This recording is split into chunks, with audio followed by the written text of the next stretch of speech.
January 6th, 1945. 11:30 at night. Somewhere over northern Burma, at 14,000 feet, Lieutenant Thomas Sykes is hanging upside down in his safety harness.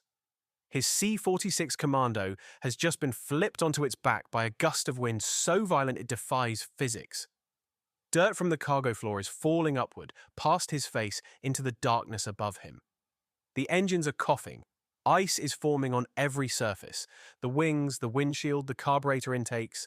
6 inches of it already. Outside there is nothing. No horizon, no stars. Just a wall of frozen cloud and the sound of 2 Pratt & Whitney engines beginning to die. Sykes grips the control column and pushes forward, trying to roll the aircraft back. It doesn't respond. He is 23 years old, 9,000 miles from home, and he has roughly 90 seconds of consciousness left before the cold and the altitude take him. In the back of the plane, his crew is bracing against the ceiling that has become the floor. Nobody is screaming. There is nothing to scream at. There is only the ice, the darkness, and gravity pulling them toward a mountain range they cannot see. He is not alone in the sky tonight. More than 100 cargo planes are scattered across a 500-mile corridor between Assam, India, and Kunming, China. They are flying the Hump, the route that crosses the eastern Himalayas, a wall of rock and ice that rises to 16,000 feet and never stops trying to kill them. These are not fighter pilots. They are truck drivers of the sky, hauling fuel and ammunition in unarmed, unpressurized transport planes built in the 1930s. No guns, no armor, no escorts. And tonight, every single one of them is in trouble. Because 2 weather fronts have just collided over the Irrawaddy River Gorge and created something no one at base predicted, a winter typhoon taller than Everest and wider than the horizon. The radios are chaos. Every frequency is jammed with Mayday calls, so many that controllers at Chabwa Airfield in Assam cannot separate one voice from another.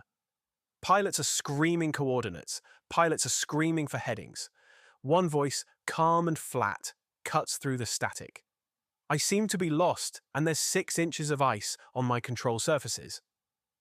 Then silence. That pilot is never heard from again. No wreckage, no body, no name, just a voice swallowed by the mountains. By dawn on January 7th, 15 aircraft will have vanished or crashed. 18 crew members dead, at least 9 passengers. Some planes are blown so far off course their crash sites will never be found. The men who survive will call this the night of 1,000 Maydays. But we are getting ahead of the story. This night in January 1945 is not the beginning. It is the middle. And by the time it happens, the mountains between India and China have already consumed nearly 500 aircraft and over 1,000 lives. The wreckage is so thick on certain slopes that pilots use it for navigation. They call it the Aluminum Trail, a highway of shattered fuselages and bent propellers stretching across the Himalayas. Fly toward the wreckage, and you know you're on course. That is not a joke. That is standard operating procedure. And the men who fly this route do it every other night for months on end, in aircraft that their own mechanics openly call the Flying Coffin. The question is, why? Why would the United States Army Air Forces send thousands of young men on what amounts to a suicide commute through the worst flying conditions on Earth, night after night, for 3.5 years? The answer is a single word: China. And to understand why China mattered enough to justify this kind of carnage, you need to understand what happened in the spring of 1942. When the Empire of Japan made a move that changed the geometry of the entire Pacific War. Because everything, the mountains, the ice, the coffins in the sky, everything starts with a road. And the day that road died. The Burma Road was China's lifeline. 700 miles of gravel and mud carved through mountains by 200,000 laborers, connecting British Burma to Kunming in southwestern China. By 1941, it was the last overland route through which the Allies could supply Chiang Kai-shek's armies. Japan had occupied eastern China. The Soviets had sealed their border. The coast was blockaded.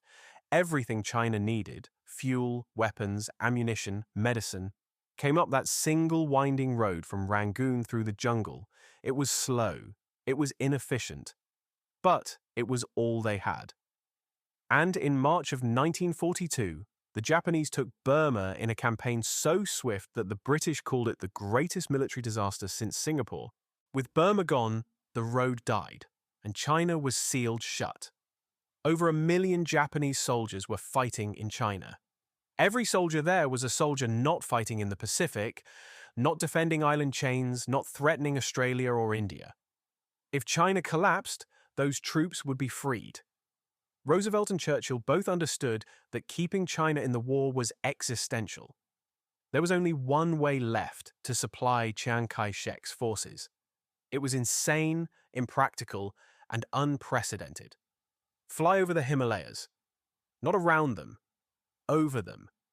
500 miles of the most violent airspace on the planet, from the tea plantations of Assam to the red clay airfields of Kunming. The first cargo flights went over the Hump in April of 1942. 27 aircraft, converted airline DC-3s, a few C-39s, a handful of C-53s, operating from a British desert base near Karachi, Western India. Roughly 1,100 personnel. No precedent, no infrastructure, no weather data, no radar, no air traffic control beyond a single tower. The aeronautical charts were unreliable. The navigational aids didn't exist. The radio beacons were crippled by static from electrical storms, and the weather itself was a machine designed to destroy airplanes. From May through October, monsoon rains dumped 200 inches of water on the bases in Assam. From November through March, Siberian cold fronts drove south and collided with tropical moisture from the Bay of Bengal, producing thunderstorms that built to 40,000 feet in minutes. Turbulence severe enough to rip wings off, hail the size of baseballs, icing that accumulated faster than any de-icing system could handle. Pilots reported being flipped upside down by gusts. Others were unable to report anything because they went missing. The route itself was a gauntlet. Out of Chabwa, you climbed immediately into the Patkai Range, 10,000 feet. Then the Kumon Mountains at 14,000. Then a series of ridges between the Irrawaddy, the Salween, and the Mekong, each 14 to 16,000 feet. The main hump, the Sansung Range, gouged up to 15,000 feet. The C-47 Skytrain, the workhorse of the early airlift, could barely reach 18,000 feet when fully loaded. That meant the pilots had to weave between peaks. Not over them, engines at full throttle indicated airspeed dropping to 120 miles per hour, the airplane hanging on its propellers. In clear weather, it was terrifying. In cloud, it was a coin flip. One wrong turn, and you were part of the aluminum trail. By the end of 1942, the Hump operation was failing. Monthly tonnage targets set by President Roosevelt himself were not being met. Aircraft were being diverted to North Africa. Of 62 C-47s assigned to the theater, 15 were destroyed or lost in transit. Parts and engines were in such short supply that ground crews hiked into the Himalayan foothills to cannibalize wrecked aircraft. Morale was collapsing. The China-Burma-India theater was already being called the forgotten theater of World War II, and the men who flew the Hump felt it. They were getting whatever was left over after Europe and the Pacific took their share. And they were dying at a rate that made some combat units look safe. In April of 1943, the Army Air Forces rushed a new aircraft into service to help. The Curtiss C-46 Commando. It was bigger than the C-47. It could fly higher. It could carry heavier loads. On paper, it was the answer to the Hump problem. In reality, it was a nightmare. The C-46 had been designed in the late 1930s as a pressurized passenger airliner, then converted for military cargo duty so quickly that its engineering problems were never solved. The fuel system leaked, the hydraulics failed, the electrical system shorted, and the engines, two Pratt & Whitney R2800 double Wasps, had a tendency to ice up at altitude, starving the carburetors and causing the plane to simply stop flying. Between May 1943 and March 1945, The Air Transport Command recorded 31 instances of C-46s catching fire or exploding in midair. No warning, no recovery, just a fireball over the jungle. Fuel would leak and puddle at the wing root until it became an explosion hazard. The pilots had a name for it. They called it the Flying Coffin. But there was no alternative. The C-46 could haul more cargo higher than any other twin-engine transport in the theater. So, the pilots flew it. They flew it into monsoons. They flew it into ice. They flew it into mountains they couldn't see. And when the engines quit at 14,000 feet over a ridge with no flat ground for 100 miles in any direction, they had a choice. Try to crash land in the jungle or bail out into the unknown. If you survived the jump, you were in one of two places. Japanese-occupied Burma, where enemy patrols would find you, interrogate you, and kill you. Or the mountains, where the cold would do the same thing, just slower. Part of the Hump pilot training included a grim but practical module. How to use a sidearm on yourself if capture was imminent.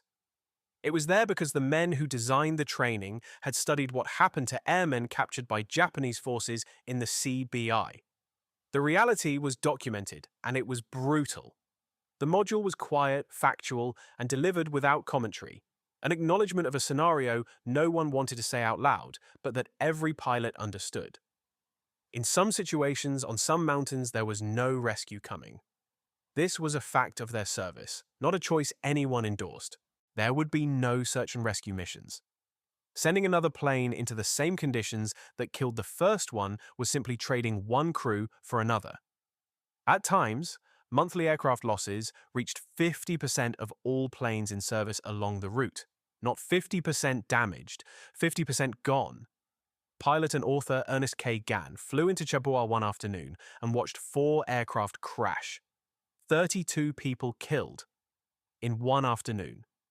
At one airfield. His comment was devastating. Not to be confused with a combat operation.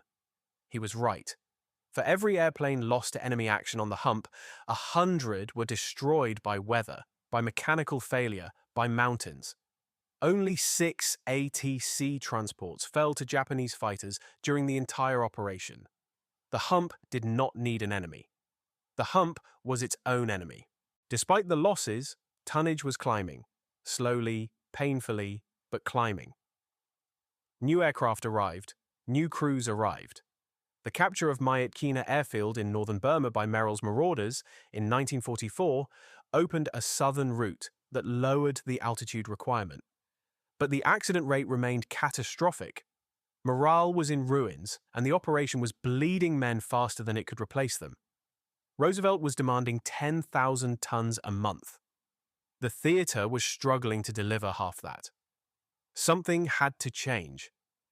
And in the summer of 1944, that someone got on a plane in Washington and landed in the heat and mud of Assam.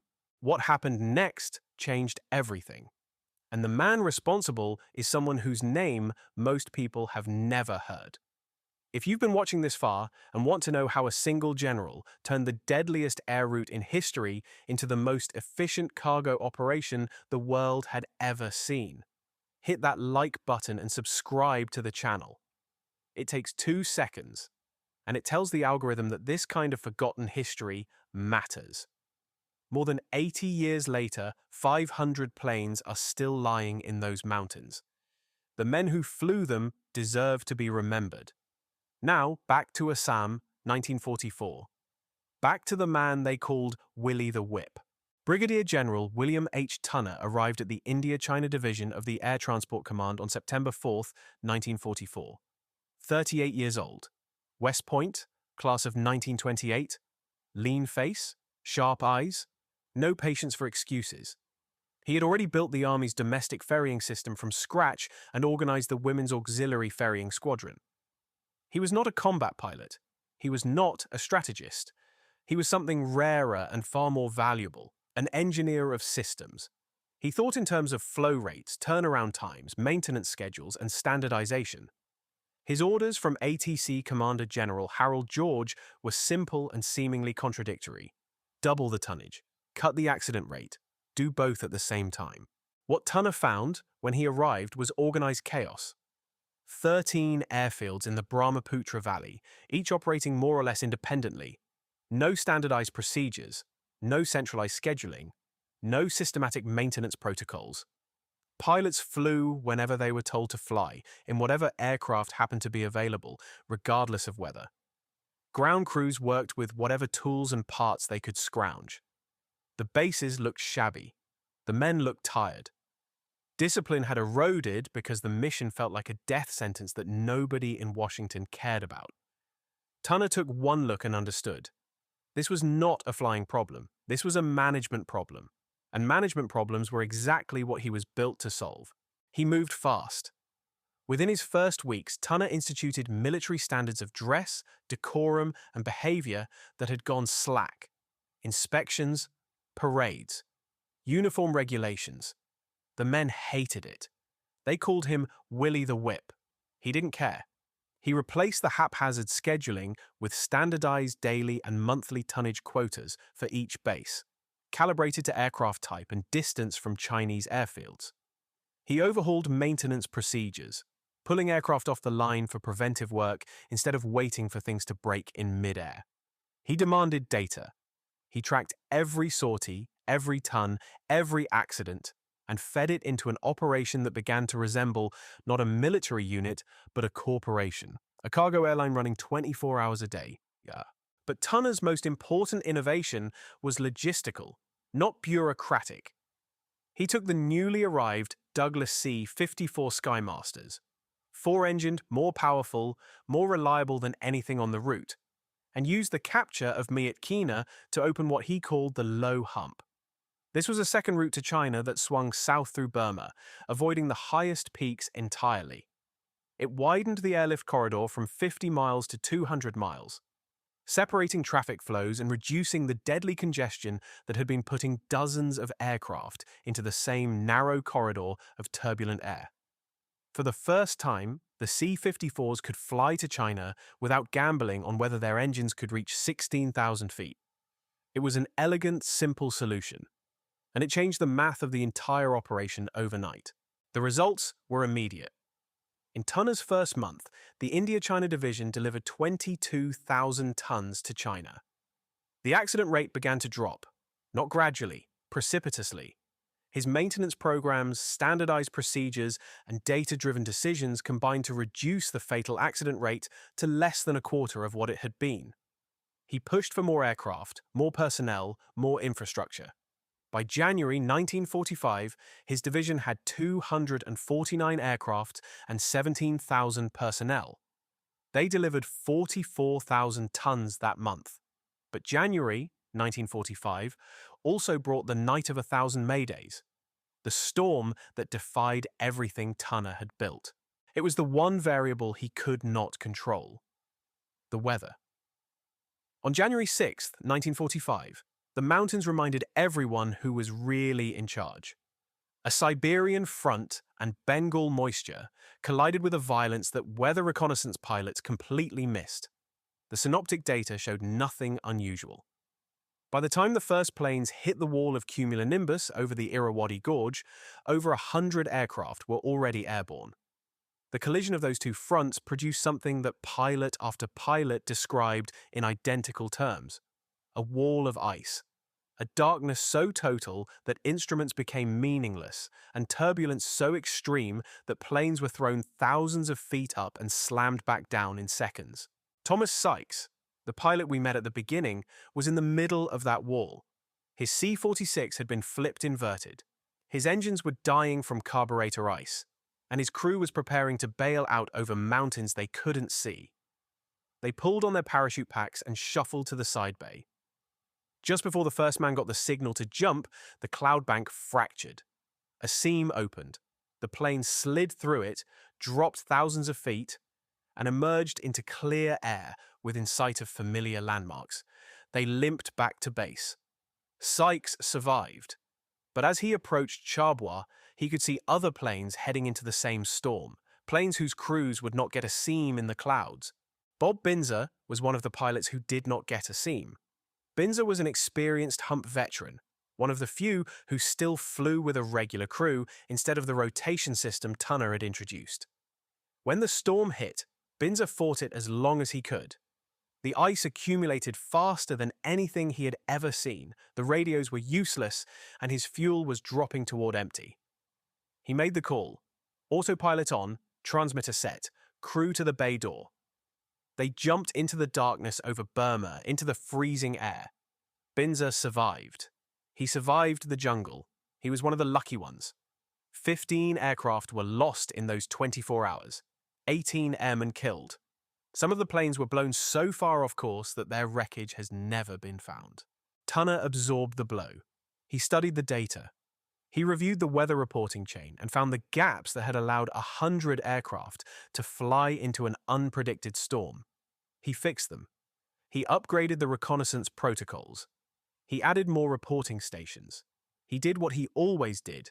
He took a disaster and turned it into a lesson, and then he turned the lesson into a procedure, and then he made the procedure mandatory. This was Tunner's genius. Not flying, not fighting, not inspiring speeches or dramatic gestures. His genius was iteration. Every crash was a data point. Every failure was a process flaw. Every death was a system error that could be corrected. It was cold, it was mechanical, and it saved hundreds of lives. The tonnage kept climbing.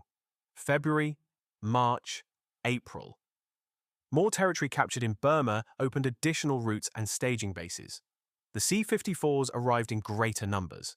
Tunner's maintenance protocols meant more than 85% of aircraft were ready to fly at any given time. Impressive for a peacetime airline, let alone a combat theater airlift in monsoon conditions. 332 daily scheduled flights to China. 34,000 USAAF personnel. 84,000 people total working for the airlift.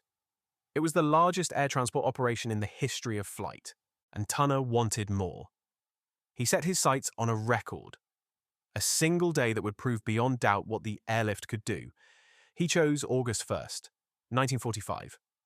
Air Force Day. The plan was simple and audacious. Every available aircraft, every available crew, maximum tonnage. 24 hours. No excuses. His staff thought he was pushing too hard. The accident risk of a maximum effort day was obvious. Tunner dismissed the concern. His system was built for this. If the procedures held, the safety would hold. If the safety held, the tonnage would follow. He gave the order. August 1st, 1945.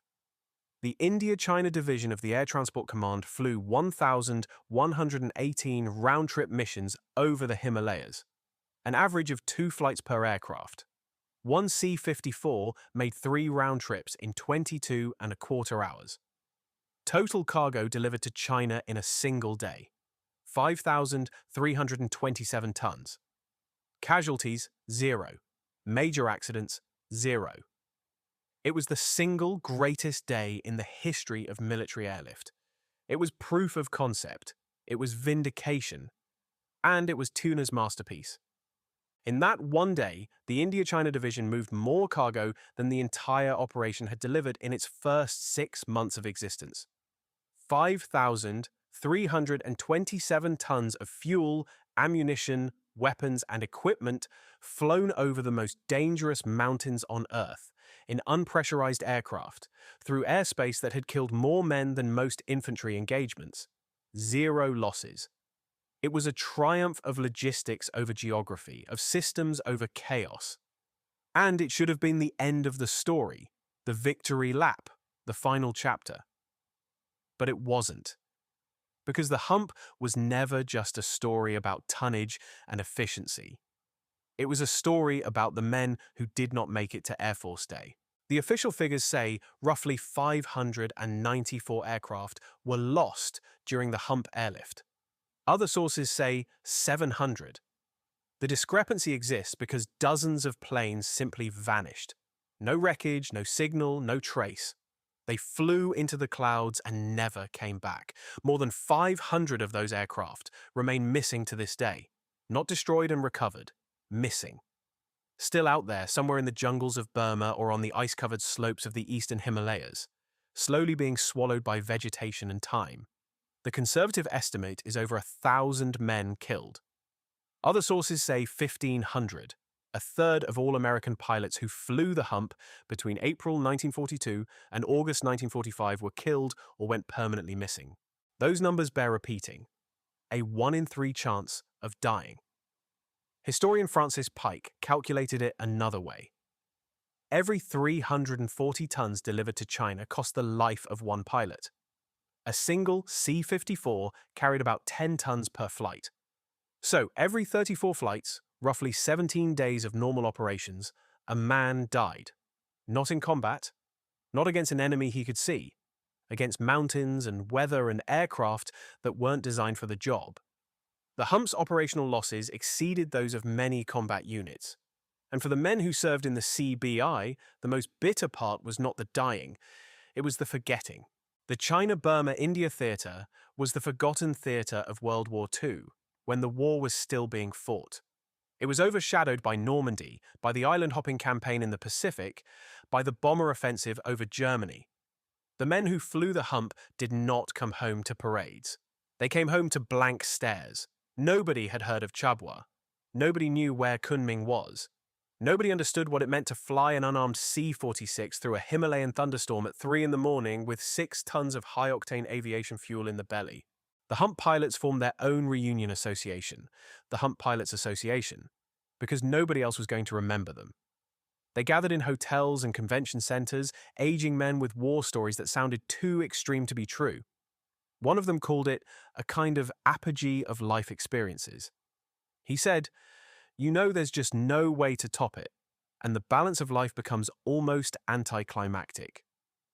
It happened once in history, on a monumental scale, and because the jet engine replaced the piston engine and now carries crews high above the weather, it can never happen again. The physical evidence is still out there. In 2023, a museum opened in India displaying artifacts from Himalayan crash sites, oxygen tanks, machine guns, the bracelet of a missing airman. Forensic anthropologist William Belcher from the University of Nebraska has led expeditions to these sites, climbing into the mountains to find wreckage undisturbed for 80 years. The aluminum is still there.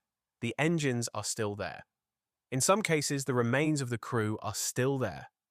Each site is a time capsule of a moment when a young man in a failing aircraft ran out of altitude, ran out of options, and hit a mountain he couldn't see.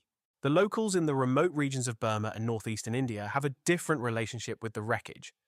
For decades, native communities made tools, pots, and ornaments from crashed aircraft aluminum. A local boom in aluminum wares followed the trail of destruction. These were not souvenirs. They were survival, people in some of the most isolated places on Earth, repurposing the debris of a war they barely understood. The irony is precise. Aircraft built to supply one army ended up supplying the people who lived beneath the route those aircraft flew. The aluminum trail became a resource. The dead gave material to the living, and the mountains held both in silence. The total numbers are staggering. Between April 1942 and November 1945, the Hump Airlift delivered 650,000 net tons of supplies to China, more than the Ledo Road ever carried. The Hump was the first sustained, all-weather, around-the-clock military airlift in history. At its peak, it employed 700 aircraft and 84,000 personnel, carrying more cargo per route mile than any airline in the world. It kept China in the war. It tied down 1 million Japanese troops. It supplied Chennault's 14th Air Force and the B-29 bases that would eventually bomb the Japanese home islands. But here's what most people don't know. The Hump didn't just win a supply war, it created a doctrine. Every technique Tunner developed in Assam, standardized schedules, maintenance protocols, corridor management, the treatment of airlift as an industrial process rather than individual heroic flights, went with him when he left India in November 1945. 3 years later, when the Soviet Union blockaded West Berlin and 2.5 million people faced starvation, there was exactly one man in the military who knew how to feed a city by air. His name was William Tunner. Tunner arrived in Wiesbaden, Germany, in July of 1948, and immediately recognized the chaos. The Berlin airlift had been running for 5 weeks under tactical commanders who had no experience in transport operations. They were flying C-47s and C-54s using bomber mission methods, haphazard schedules, inconsistent procedures, aircraft stacking up in holding patterns. It looked exactly like the Hump before Tunner arrived. He brought his old team. He brought his old methods. He instituted standardized one-way corridors, precision timing, and systematic maintenance. On his first bad weather day, Tunner found himself circling above Berlin in a stack of planes that couldn't land. He grabbed the radio and ordered every aircraft in the stack sent home. Then he rebuilt the approach system from scratch. It was the same instinct he'd shown in Assam. Faced with disorder, impose a system and make the system absolute. Within months, the Berlin airlift was delivering more tonnage per day than anyone had thought possible. The Hump had taught him everything he needed. Berlin was simply the final exam. The parallels are exact. The same man, the same methods, the same transformation from chaos to system. The Hump was the prototype. Berlin was the product. And the doctrine that emerged, centralized airlift command, standardized procedures, maintenance-driven scheduling, became the foundation of the military air transport service, which became the Air Mobility Command that today moves American military power around the globe. Every C-17 Globemaster that lands in a crisis zone carries the ghost of a C-46 over the Himalayas. Every humanitarian airlift echoes the methods Tunner hammered out in the heat and mud of Assam. The chain is unbroken. Tunner retired as a lieutenant general. He died in 1983 at 76. His obituaries mentioned the Berlin airlift. Most forgot the Hump. The Forgotten Theatre produced the forgotten architect of the most consequential logistical innovation of the 20th century. Tunner wrote a memoir. He called it Over the Hump, not Over Berlin. He knew which one mattered more. Berlin was the triumph the world saw. The Hump was the crucible that made the triumph possible. One got monuments. The other got an aluminum trail through the jungle and a handful of aging men swapping stories in hotel lobbies. The war ended. The Hump shut down. But before the last planes left, Tunner's India-China division had one final mission: transporting 47,000 American personnel westward over the Himalayas from China to Karachi to ship them home. The same mountains that had killed their friends now carried them back toward their families. The same route that had been a death sentence was now an exit. Some of those men had flown the Hump dozens of times. They knew every peak, every river valley, every cloud formation that meant trouble. They had survived the Flying Coffin, the monsoons, the ice, the aluminum trail, and now they were going home, but not all of them. The Hump Pilots Association held its 40th reunion in 1985 in Reno, Nevada. Hundreds of men showed up: doctors, lawyers, colonels, airline pilots, engineers. Their working years were mostly behind them. They gathered and told stories and drank and remembered the thing that nothing in the rest of their lives had ever matched. The toughest flying in the world done in machines that were never built for it, over terrain that was never meant to be flown over, in weather that was never meant to be flown through. They had done it because someone had to, because China had to be kept alive, because the alternative was a Japanese empire stretching from Manchuria to India. They had done it without glory, without recognition, without the support that every other theatre received. And some of their brothers, roughly 500 of them, were not at that reunion and would never be at any reunion because they were still in the mountains, still out there, still missing. The jungle growing over their wings, the ice holding their bones. 80 years and counting. Today, commercial jets cruise over the Himalayas at 33,000 feet. Passengers glance out the window, see white peaks below, and go back to their screens.